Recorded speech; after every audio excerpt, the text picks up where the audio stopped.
Another question is, how many years do you have in this field of experience? 2 years. 2 years. And so far, kamusta naman po? Mahirap. So, isa. Hindi pa lang sa galing na training. What's your favorite thing about bartending? Siyempre yung pag may ginawa kang isang bagay, tapos nagustuhan naman ng mga gusto. Pero meron tayong bagay.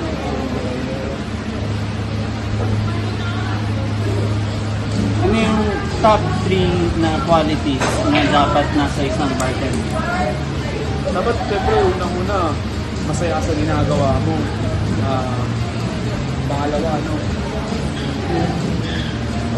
passion mo na ito talaga yung yung gusto mo. Talaga yung gusto mo. Tapos, siguro pangatlo yung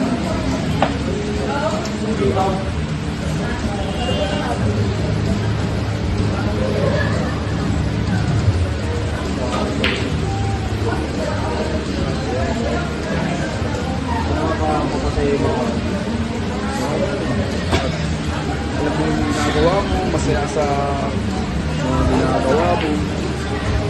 Kaya dapat, focus ka lang. Pag gusto mo talaga yung isang bagay, naman yun. Dahil lang, focus ka lang sa goal mo. Next question po, ano yung pinaka-unforgettable moment na sa pagiging bartender? Ano ba yung klaseng unforgettable? Yung maganda ba o ano? Kahit maganda. Kahit maganda ba?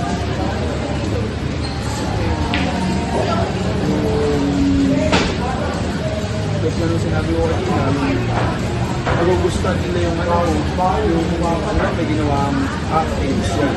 Tapos mix mo, sarili mo mix. Tapos nagugustuhan nila. Okay, para sa'yo. Ano yun?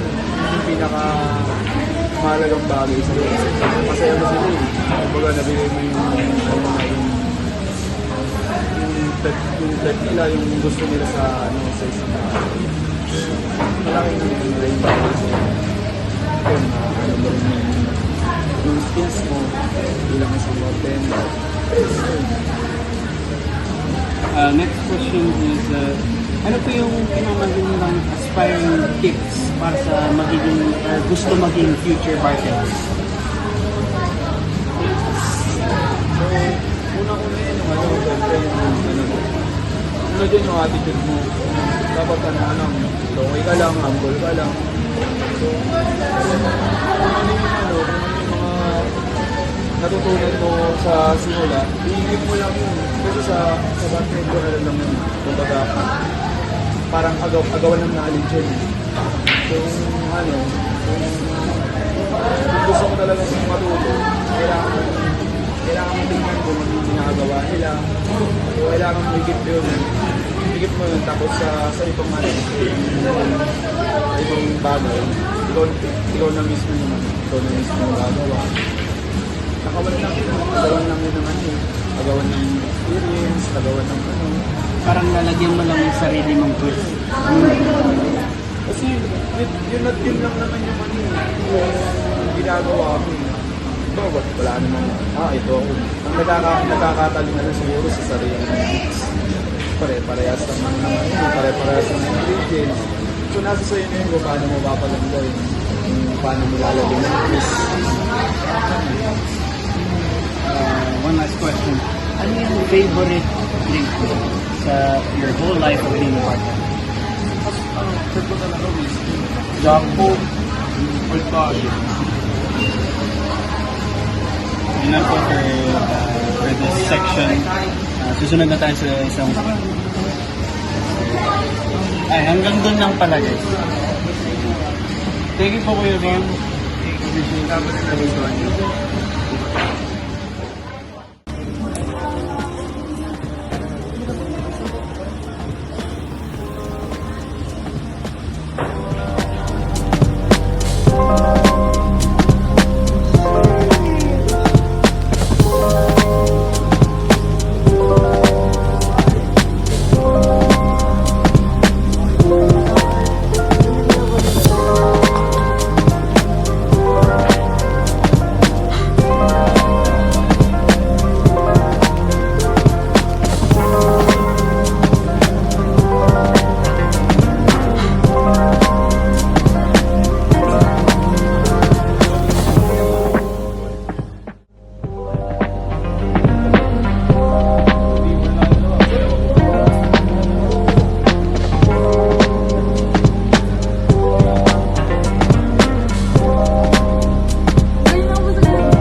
masasabi mo? Ano masasabi mo? Ito, masarap.